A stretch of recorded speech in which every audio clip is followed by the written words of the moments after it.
con Deportes en Libertad.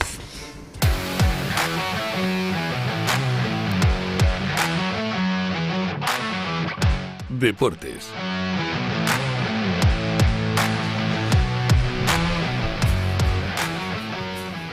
Don Eric Gutiérrez, don Guillermo Díaz. Penalti. Bueno, por Dios, el Madrid, pero cómo empata con el Al Hilal, no me fastidies. Ay, Dios mío. Eso es como empatar, pues yo qué sé, con el mata las cabrillas de abajo, ¿qué? Caramba. Hombre, No, ni tanto, don Luis del tampoco Pino. no, pero bueno, dejo a don Guillermo que nos... No, simplemente, Defiéndase. no, simplemente decir que esta fue la primera prueba de Xabi Alonso. El Real Madrid tropieza en su debut contra el Al Hilal. Es un empate cuando pues el Madrid tiene que ganar todos estos partidos, es cierto. Queda muy feo, ¿no?, que el Real Madrid pierda contra el Al Hilal de Arabia Saudí, pero también hay que recordar que Argentina, cuando ganó el Mundial de Qatar, perdió su primer partido contra Arabia Saudí, el primer partido de la fase de grupos, que España, cuando ganó el Mundial de Sudáfrica, perdió en su primer partido de la fase de grupos. Bueno, aquí el Real Madrid consigue un empate contra el Al Hilal, un equipo pues que yo siento que no hay que demeritarlo, un equipo que ha sido campeón de la Champions Asiática, un equipo que ya jugó la final del Mundial de Clubes contra el Real Madrid hace 2 años, pero es que es un equipo que tiene un 11 que yo creo que le gustaría tenerlo a varios equipos europeos. Ya lo dijo en su momento Cristiano Ronaldo, ¿y quién soy yo para demeritar lo que dice el bicho Cristiano Ronaldo? Lo dijo hace algunos años, dijo: la Liga Saudí puede estar entre las top 5 mundiales, mejor que la Liga de Francia o mejor que la MLS. Pues bueno, vemos cómo viene. Recordemos que Cristiano juega allí, claro. Entonces, hasta cierto punto entiendo que el conflicto de intereses puede ser grande. Hay que decir, don Luis, que el Al Hilal es cierto que tiene buenos jugadores. Yo creo que los de Madrid son en principio muchísimo mejores que los del Al Hilal, pero a pesar de eso, durante la primera parte, el balón en gran parte de los minutos lo tuvo el equipo saudí. Vimos ciertos cambios, que una de las cosas más interesantes del partido era qué cambios iba a hacer el Madrid, este nuevo Madrid de Xabi Alonso. Vimos como, digamos, que Alexander-Arnold, que es la gran incorporación de este verano junto a Hausen por ahora, ya llegarán otras, por ejemplo Mastantuono, en las próximas semanas, pero cómo esa gran incorporación cambiaba un poco el esquema del Madrid. Cuando subía arriba era un jugador que entraba más por dentro, los extremos más pegados a las bandas, que yo la idea me parece buena. Lo que pasa es que justo ponía en Twitter que quizá los extremos del Madrid, especialmente Rodrigo, para jugar ese tipo de fútbol tan pegado a la banda, después de tanto recorrido hacia atrás para cerrarle la banda a Alexander-Arnold, que es un lateral derecho muy ofensivo, igual no es el mejor perfil, o por ahora no es el mejor perfil para ese tipo de juego. Veremos si en un futuro, es cierto que acaba de llegar Xabi Alonso, lo es. También es cierto que acaba de llegar el entrenador del Al Hilal, Simone Inzaghi, hace, yo diría que incluso menos que Xabi Alonso. Entonces, bueno, yo creo que el Madrid hay cosas que tiene que corregir, y yo creo que se le siguen viendo ciertas carencias que me sorprende que no se hayan solventado ya. Se está regodeando nuestro amigo culé. No, todo lo contrario. Pero está en lo cierto en un punto, y es que se vio un Real Madrid muy distinto en la primera parte y otro en el segundo tiempo. Yo que creo que fue lo que pasó. En la primera parte vimos prácticamente la misma dinámica del Real Madrid anterior, ¿no? Empieza Xabi Alonso con una formación que era la que usaba Ancelotti anteriormente, ese 4-3-3, y se vio pocos cambios, ¿no?, del fútbol que venía presentando el Real Madrid durante esta temporada. Ya en el segundo tiempo, yo creo que ya pudimos ver la mano de Xabi Alonso, con un fútbol un poco más en el campo contrario, con más presión del Real Madrid, y también se vio la mano de Xabi Alonso. Recordemos que cuando el Bayer Leverkusen queda invicto, ganando la Bundesliga, queda invicto en esa temporada, muchos partidos de Xabi Alonso, muchos partidos de ese Bayer Leverkusen fueron muy ajustados.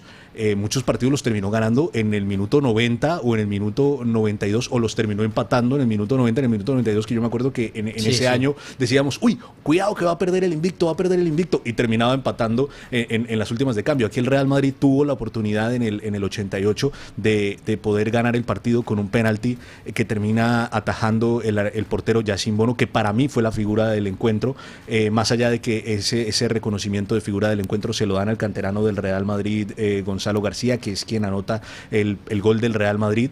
Quien abre es el marcador, que jugó 90 minutos, que Xabi Alonso le dio la confianza como delantero centro, pero esa es una de las buenas noticias, ¿no? Que hubo reacción, o sea, que no fue que el Real Madrid jugara como jugó la primera parte durante todo el partido. Vamos a ver cómo sigue el Mundial de Clubes, pero en fin, esto de empezar con un 1-1, pues yo qué sé, como si empiezas perdiendo 0-3 con el PSG, jolín. 0-4, Don Luis, 0-4. No, bueno, todo es susceptible de mejorar. Eso sí, bueno, el Salzburgo venció 2-1 a un equipo con un nombre precioso, el Pachuca de México.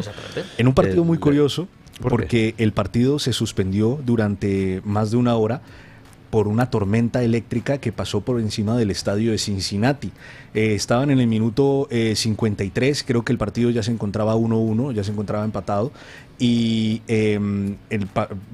pues de la nada se desencadenó una tormenta y aplazaron el partido. El partido no se podía ni aplazar de fecha, es decir, se continúa mañana porque los horarios son muy estrictos durante estos campeonatos, ni tampoco se podía finalizar porque el reglamento dice que cuando no se ha cumplido el 70% de los minutos disputados no se puede dar un partido por finalizado. Entonces, ¿qué tocó hacer? Esperar una hora a que pasara la tormenta.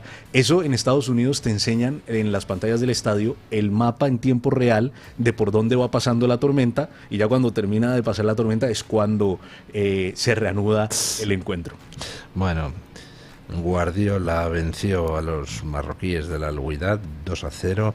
En fin, terrible, qué lamentable que gane Guardiola. Muy fácil el partido para los ingleses. La Juventus ganó 5-0 al Al-Ain de Emiratos Árabes Unidos. Bueno, esto es normal. Esto es un resultado normal. Sí. A ver, es cierto que hay que decirlo, ¿no? No es lo mismo que el Al-Ain, que si se ven los jugadores, que el Al Hilal. Esto es así, o sea, quiero decir, una cosa es que el Madrid no tuviese su mejor partido y otra cosa es que jugase contra la banda del patio. No jugó contra la banda del patio, yo creo que un partido que tenía que ganar, pero que bueno, que no se está jugando. O sea, si el Madrid hubiese empatado contra el Al-Ain, el discurso yo creo que sería más incendiario por parte de ciertos sectores, Don Luis. Si quiere también vamos con los partidos de hoy, pasando ya a la jornada de hoy. Tenemos ese Palmeiras Al-Ahly dentro del grupo A, en el que también están Oporto e Inter de Miami, que también juegan a las 9 de la noche. Grupo que está completamente empatado. Está 1-1 todos. Y, Don Luis, tenemos los otros dos partidos que son más destacados, ¿no? A las 12 de la noche juega su Atlético de Madrid contra Seattle Sounders. Tiene que ganar sí o sí el Atleti. Yo mañana, ganaremos. Si el Atleti no gana, pues... Se hace usted el mirandés conmigo. No, pero ahí sí que habrá que hablar de qué está pasando. O sea, yo entiendo que el PSG, que viene una dinámica brutal, te acaba metiendo una goleada, no eres el primer equipo que le pasa, pero a Seattle Sounders hay que ganarle, sí o sí. Bueno, en el Europeo Sub-21... Decir, Don Luis, también rápidamente que también juega el PSG en ese grupo contra el Botafogo, pero en este caso a las 3 de la mañana. Partido muy interesante porque es el vigente campeón de la Champions contra el vigente campeón de la Libertadores. En el Europeo Sub-21 nos tocará enfrentarnos con Alemania. Con Alemania, Don Luis, ganó 2-1 Alemania ayer a Inglaterra. Me sorprendió un poco porque yo pensaba que Inglaterra iba a poder ganar. Hay jugadores que me gustan mucho. Nos toca enfrentarnos contra Inglaterra. Perdón. Contra Inglaterra, claro, Alemania Inglaterra perdió contra Alemania. Sí, perdón. Que Alemania se pone primera, entonces yo prefería enfrentarme contra Alemania porque a Inglaterra tiene ciertos jugadores, en Nwaneri especialmente, Harvey Elliott, bueno, que me da un poco más de miedo que los alemanes, pero bueno, si al final Alemania ha ganado, será que es mejor. Se puso 2-0, después se acercó al marcador a Inglaterra, pero bueno, jugaremos... Estos son las semifinales. Los cuartos de final. Que se jugarán el Ah. sábado a las 9 de la noche, si no recuerdo mal.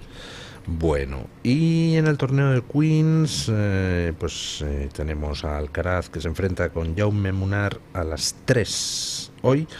Por desgracia, uno de los dos españoles será eliminado. Sí, pero bueno, por suerte previsiblemente Munar. Duelo que será aproximadamente a las 3 de la tarde, Sí. ¿no? Octavos de final de este campeonato, de este torneo de Queens, en la cancha, en el campo Andy Murray. Y sí, pues previsiblemente Munar, Don Luis. Mañana comentaremos el partido. Bueno, y hay una familia en Estados Unidos que se llama Buss, B-U-S-S, que oiga, vaya pelotazo. Compraron los Lakers en el 79 por $68 millones y los acaban de vender ¿por cuánto? 10.000 10.000 millones de dólares. Hemos destacado esta noticia, don Luis, porque es la venta más cara de la historia de una franquicia deportiva. Los Lakers se venden esta temporada, por como dice don Luis, por 10.000 millones de dólares. Hay que decir que la anterior también fue esta temporada, los Boston Celtics, por 6.100 millones de dólares. Entonces, la diferencia es casi el doble. Es cierto que son las dos grandes franquicias de la NBA, a pesar de que los Lakers, por dónde están ubicados especialmente, pues están un poco por encima. Hay que decir que yo soy de los Lakers, entonces bueno, también tiro para donde tiro, ¿no? Pero sí, don Luis, esa rentabilidad no está nada mal, don Luis. Ya sabe usted, tiene que comprar el Mirandés, que quiere comprarlo. Por ejemplo. No creo que vaya a valer tanto en unos cuantos años, pero bueno, quién sabe. Bueno, ya que usted hablaba del Pachuca, ya que hablamos de franquicias, el grupo Pachuca es el dueño del Real Oviedo, que va a jugar contra su Mirandés. ¿Ah, sí? Sí. Ándale. Por cierto, por ese acceso a Primera División. Hablando de compras, parece que también una franquicia que tiene entre otros equipos a Liverpool podría querer comprar el Getafe. Exactamente, ¿no? Sí. Podría querer comprar los billetes el Getafe. Y hablando de compras, una noticia que no se nos puede pasar es que el Barcelona ya hizo oficial la contratación del portero del Real Club Deportivo Español, Joan García. Sí, gran fichaje, me parece muy barato, gran jugador, veremos cómo acaba rindiendo, pero me parece una oportunidad de mercado que el Barcelona ha sabido coger. Es curioso porque en el comunicado dicen posiblemente en el futuro o en el futuro seguramente lo llamarán a la selección como culé y debutará en la selección como culé. Recordemos que no lo llamaron en esta fecha FIFA y recordemos que si lo hubieran llamado en esta fecha FIFA hubiera costado 5 millones de euros más.